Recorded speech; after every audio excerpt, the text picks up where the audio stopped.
football fans? Welcome back to another World Cup recap pod.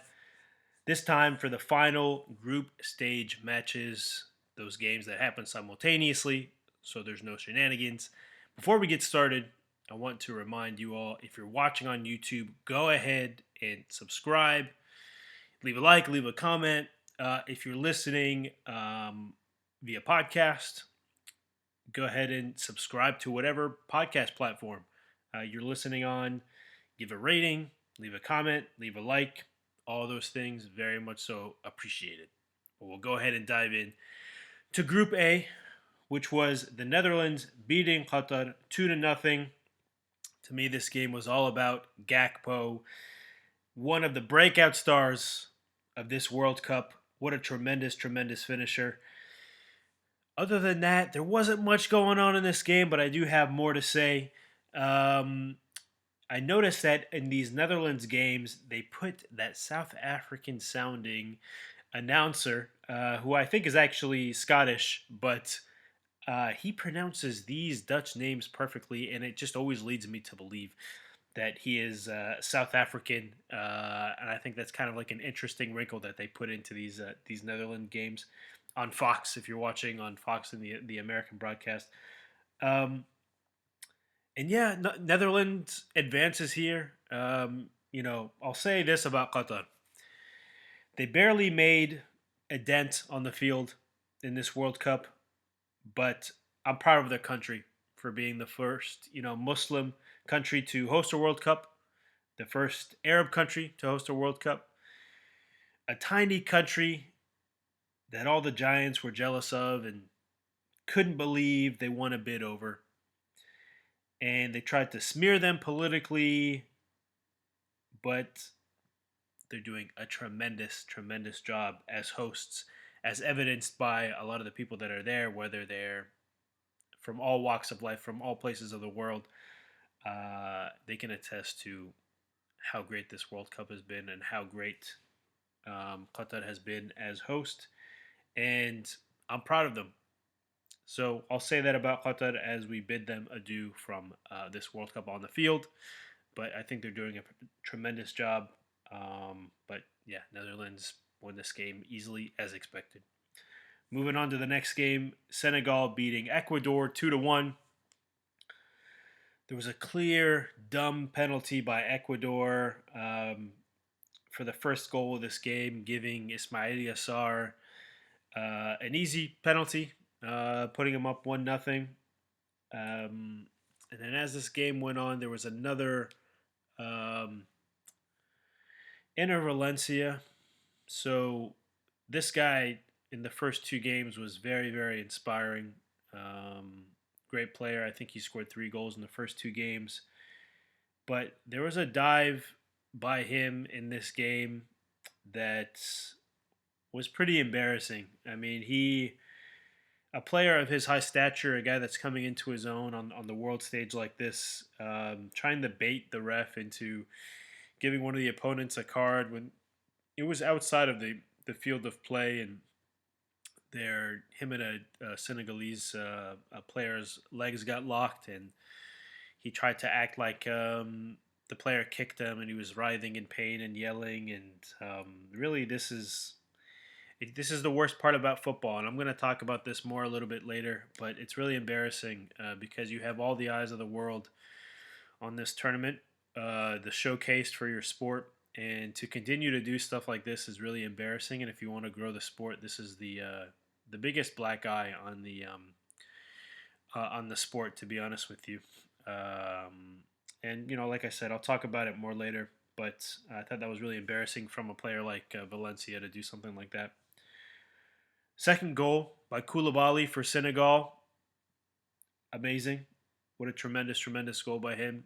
100% well earned. And there was another goal by Ecuador, but of course it wasn't enough to advance them here. I'm personally disappointed that there are not more Central American teams that are going to be advancing in this tournament. I find myself really enjoying their style of play. They're very entertaining. I think they pass the ball really well, especially in the midfield. I think that they play a really really entertaining brand. If I were to pick of all the regions of the world the teams that play the most entertaining brand for me, I think Central America. To be honest with you, I think it's a lot of fun. So I think Ecuador had a good World Cup. They did have a chance to advance here with a win, but they didn't get it done. Kudos to Senegal. I guess I don't know that they're going to get very far after this round, but them and the Netherlands advance from Group A. As we move on to Group B, we talk about the highly anticipated USA versus Iran war. No, sorry, not the war. The war on the soccer field, okay, on the football field. The heroic Captain America, the only real attacking threat on this team, who got injured colliding with the goalie on his goal. And that was the only goal of the game. Christian Pulisic. And he left the field immediately after that with some kind of abdominal injury. There were these memes going around of comparing him to Spider-Man, that scene in that movie where everyone's carrying him out and saying, yeah, "Careful, he's a hero," and that's really what it was in this game. Um, on the other side, I thought Iran was very disappointing here. They had some chances, but instead of pushing through on those chances, they kept diving in the box. There were two chances, especially very late in this game, where if you just don't dive, the ball is at your feet with a prime chance to score. And they had it, and it was very embarrassing. And this happens way way too much in football, honestly, and it's a big shame. Um, football isn't theater; it's sport, and um, a lot of these players need to start treating it as such, and stop acting out there, trying to draw a foul from the ref and deceive the ref. It's not the right way to play. It's not fun to watch, and you feel secondhand embarrassment when they do that sort of thing as an onlooker. Um, so a big shame for Iran here, after their huge win against Wales. They just needed a tie here to advance and came up empty. But, their loss is the USA's win. As we move on to England beating Wales 3-0. Their coach, Southgate, finally did what I wanted him to do the whole time, which was play Rashford and Foden up front. And you know what? They delivered. And they are your best goal scorers on this team, along with Harry Kane. Um, along with the goals that they scored, Rashford had a brace, Foden had the third goal. They had a number of other great chances. These players just have noses for the goal, and more so than I think Saka and Sterling do at this point in their careers, especially Sterling at this point. And Saka, I think, is a little overrated, to be honest with you. Um, what can I say for Wales here? They didn't deserve to be here, in my opinion. They barely qualified. There were more deserving teams that would have been a lot more entertaining, like Egypt with Salah or Norway with Holland. Um, but so it goes. Their fans got a chance to enjoy this World Cup experience, and good for them for that. So England and the U.S. advanced from Group B. Moving on to Group C, Mexico beat the Saudi 2-1. It was really 2-0 until the very end of this game. Um, Saudi had no pace, no energy.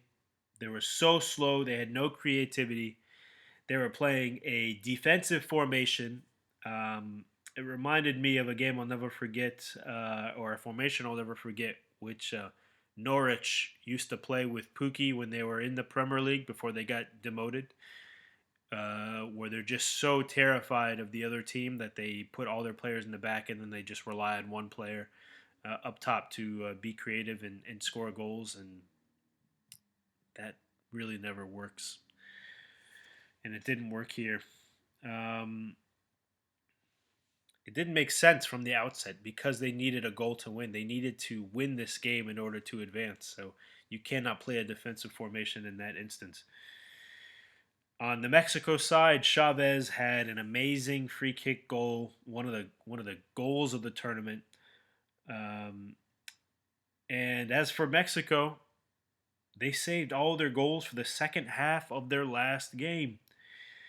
They had a total of 4 goals, two of them taken away by offsides, and they could have advanced in this into the round of 16 with a third goal, but they scored nothing in the first game, nothing in the second game, nothing in the first half of this game, and saved it all for the second half. And the 3 goal difference, um, it could have happened. Most of this game, it was 2-0 Mexico. Um, it was they scored a couple goals, and then you know right after those 2 goals, that's when those third and fourth goals happened that were disallowed by offsides. They happened in sequence, all together in the second half. It was a frenetic pace, um, but they were disallowed, and then Salem Dorsety, stuck a knife into their heart in the very end of the game, putting in that last goal, and then he punted the ball, and neither team was was happy at the end of this game, even though they were scoring goals. Um, but yeah, that's the beauty of the World Cup. There is winners and losers, and it was too little, too late for Mexico because Argentina ended up beating Poland 2-0, and the guy I got to talk about here is the Polish goaler Szczesny. This guy was absolutely, without a doubt, in my mind, the best player in this tournament through the first half of this game. The first 5 halves of the World Cup, essentially. I believe he saved all 20 shots on target in those first 3 games, including 2 penalty kick saves. In this game, speaking of that penalty kick save, Messi was awarded yet another very, very weak penalty when Szczesny barely grazed his face with his glove, and he missed that penalty in a move of instant karma. But it's really embarrassing how the refs continue giving Messi these weak penalties. I mean, this penalty might have been as weak or weaker than the one that they awarded him against Saudi. And I hope that doesn't carry on. Anytime I see any kind of touch in the box for Argentina or Portugal, I'm just gonna think, man, they just want Ronaldo and Messi to get these penalties, and they want to celebrate these guys on social media and be able to sell more because of these guys. But I really hope this stops as the tournament moves on. It almost makes you not want to root for them. This special treatment that they're getting. Um, but yeah, so, I mean, right after the second half began here, McAllister on Argentina, the Irish Argentine. Every time I see this guy's name, I think um, McAllister. How is it an Argentinian name? I don't know. Somebody has to explain that to me. He put in a weird spin on the ball that kept spinning, spinning, spinning into the corner of the net. It was quite a sight to see. The first goal that Szczesny has allowed this entire World Cup, and then they put in a second goal a little bit later. But I thought Poland, even though they advanced uh, barely because of goal differential on this game, they have a very poor attacking side outside of Lewandowski. Um, he doesn't really have much support, and I don't expect him to do much in the next round. To be honest, they just have one great guy in goalie, and then one great guy up top, and then everything in between is kind of a little bit of filler. You have scrappy guys like Matty Cash trying to do as much as they can, but there are a lot of teams that, like Argentina, for example, today, that find ways. If you only have two good players, other teams have all 11 that are great. So, um, yeah, Argentina put a shot, a ton of shots on goal here, and they did it. They've done it in actually all three games. They put a ton of shots on goal, um, but if I'm being honest, ironically, it looks like Messi has the least power on his shots, and he misses so many chances. And you know what? It looks like his team is kind of carrying him in this World Cup. If I'm being honest, so we'll see if that progresses into the second round because Argentina and Poland advance out of Group C. So moving on to Group D, Tunisia and Tunis beat France 1-0. Amazing win for Tunisia, who scored a goal in the first 10 minutes of this game, which was disallowed by offside. Very common theme in this World Cup. France, of course, it must be noted, started all of their bench players in this game because they had already secured a spot in the round of 16. But once they saw that Australia scored against Denmark and their top seed was in peril, they put in their star attackers early in the second half. They put in Mbappe and Griezmann and Dembele, but the Tunisian defense was heroic in stopping France in the second half. Um, the Tunisian striker, Khazri, the one that scored the goal, who has a striking resemblance to Roberto Carlos. Tell me I'm wrong. He had an amazing little right foot, left foot move and secured the goal and the win for Tunisia. And he got injured on that shot too. Him and Pulisic, they just they leave the game as stars and legends, scoring and getting injured on those goals. The last point I'll make about this game is the Tunisian goalie Dahmen. Incredible. Conceded one goal this entire tournament, and it's a big shame they didn't advance. But Dahmen, I'm pretty sure he currently I think plays in a local Tunisian league. I'm pretty sure he's going to be getting some calls from Europe to play there now. So valiant effort by Tunisia here, but not enough for them to advance. If you can believe it, allowing one goal the entire tournament and they still can't advance. What that does is speaks to how well Australia played, who played against Denmark in this next game here, beating them just 1-0. Matt Ryan, the Aussie goalie, very impressive goalie for Australia. I didn't really expect that from him.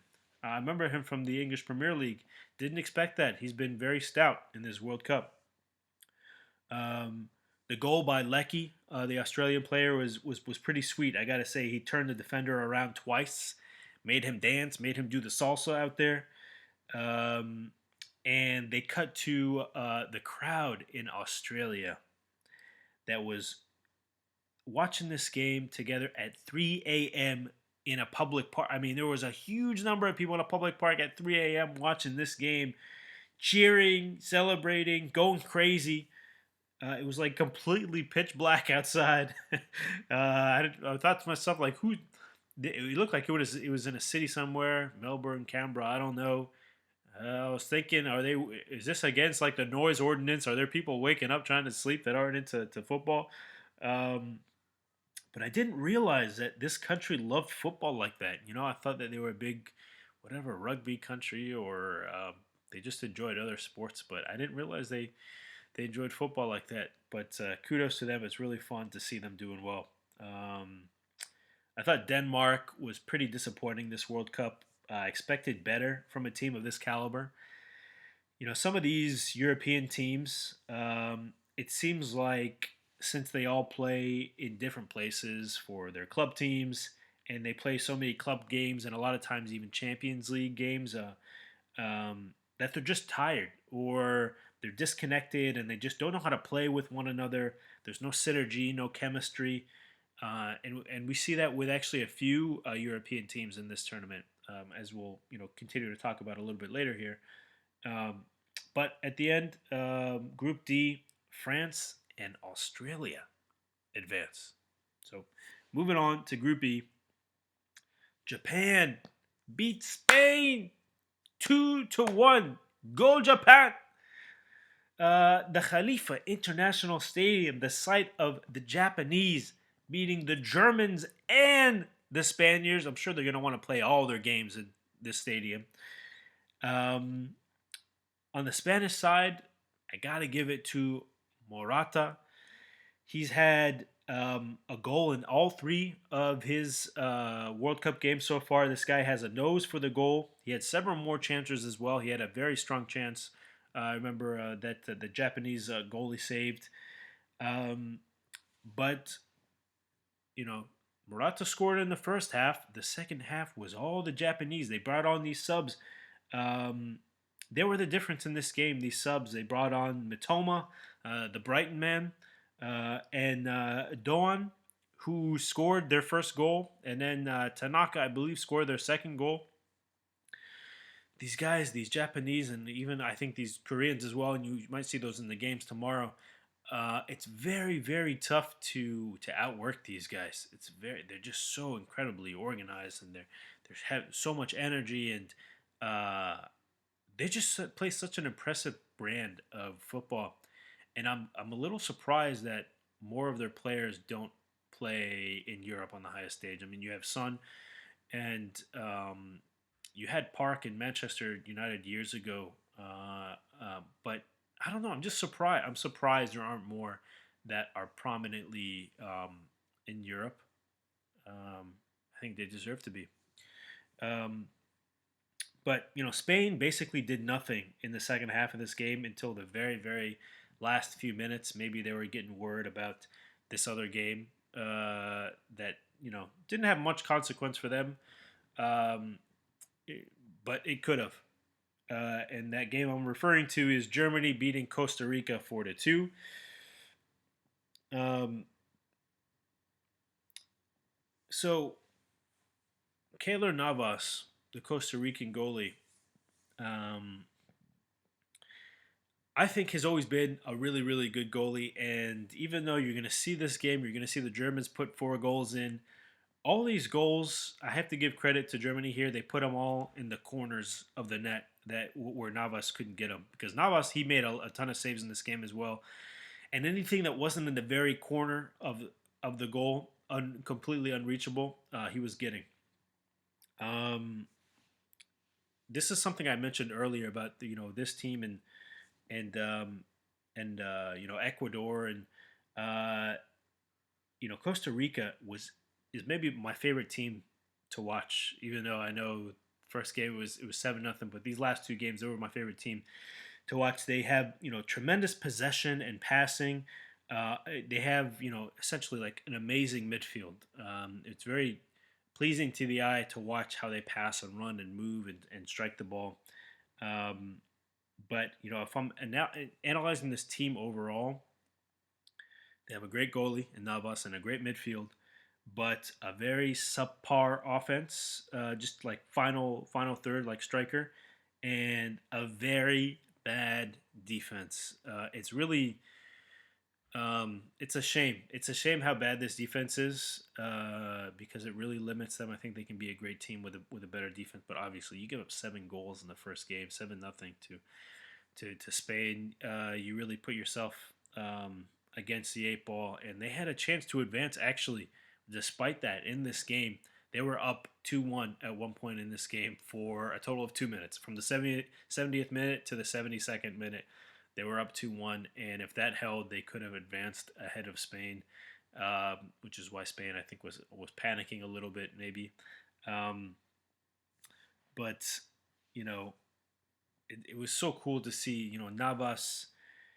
He was praying thankfully after every time the team scored, and in either of the games, the last game and then this game as well. You could just like see him praying, so thankful, and those Costa Rican fans, man, they were so passionate, just amazing to see. Um, and I really would have loved to see them advance. There was a point in this game; it was kind of funny. Uh, there were these guys like pushing each other between after the I think Germany scored their second goal.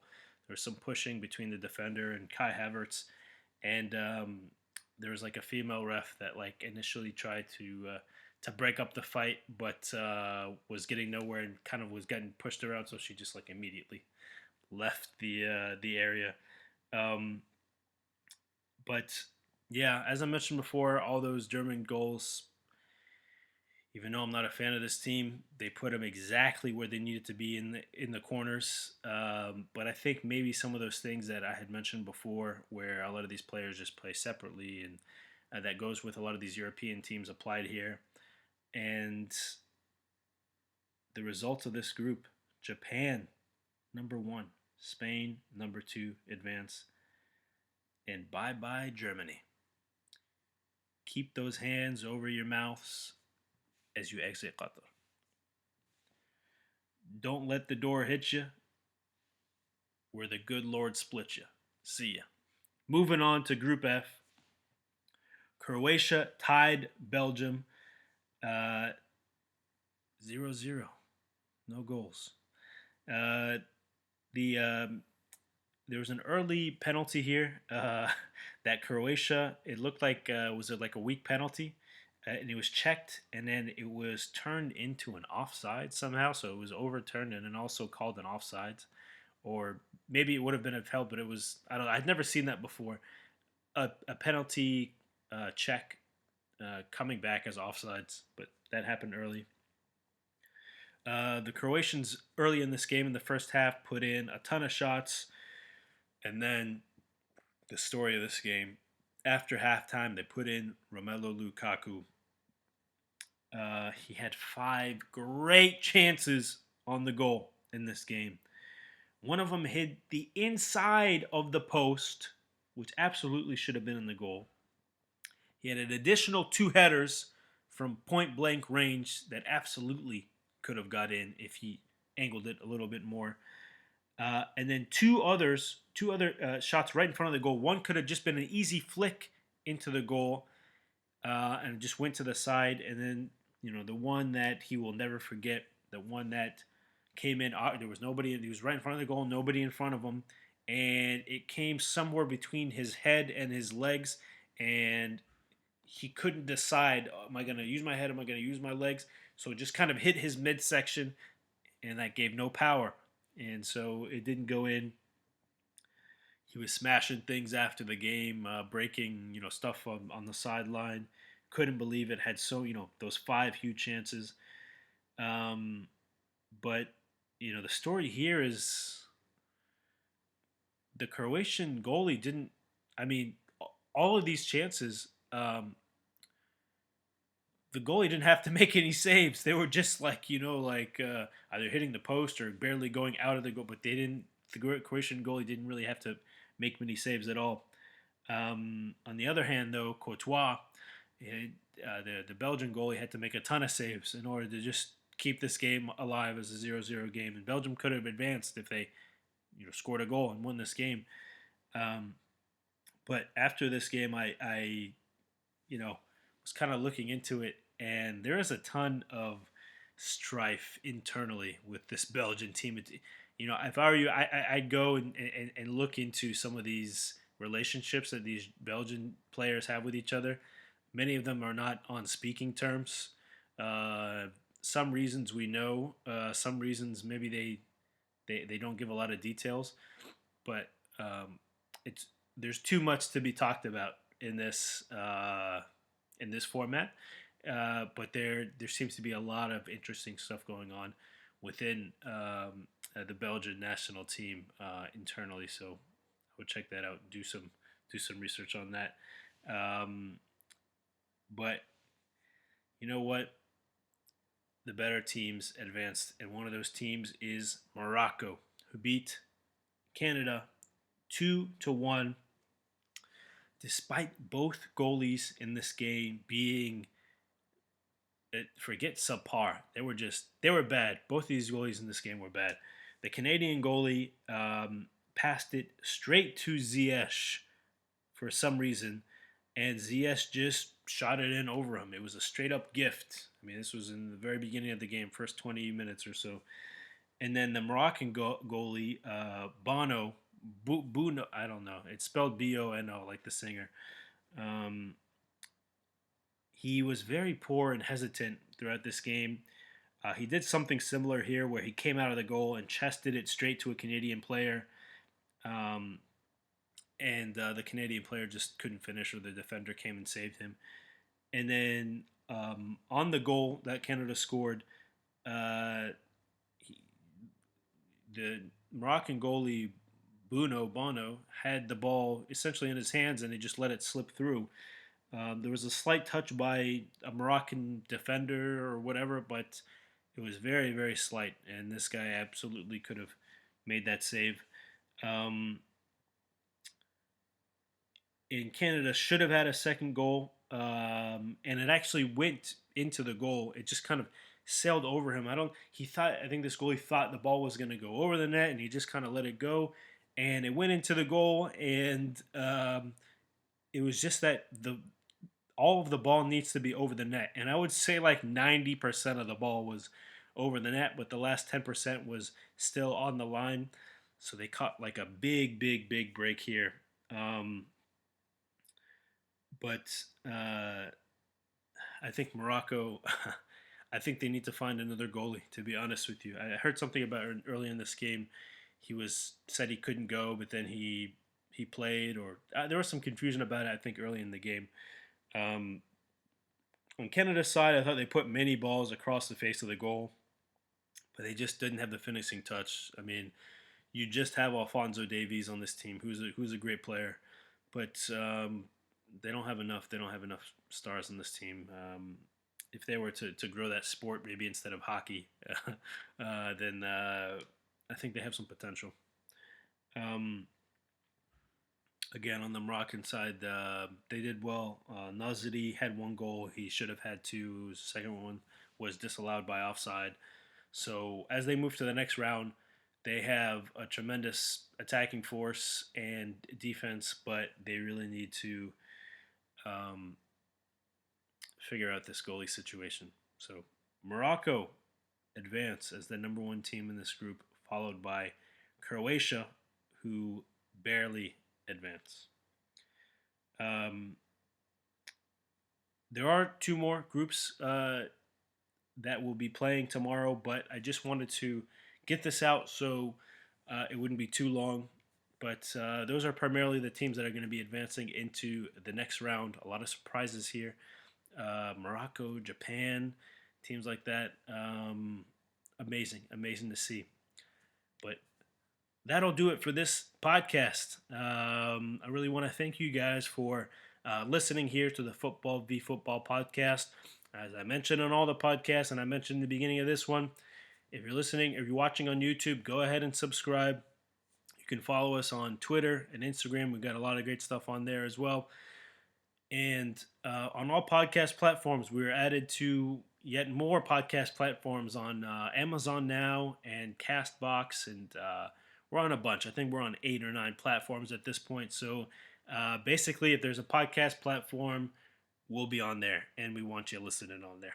And of course, you can also support this podcast on Ko-fi or through Anchor or Spotify as well. So thank you all for listening today. I really hope you guys have been enjoying these World Cup games. I know I have, and we will be back with more analysis of the World Cup. Thanks for listening again, and have a fantastic day, football fans.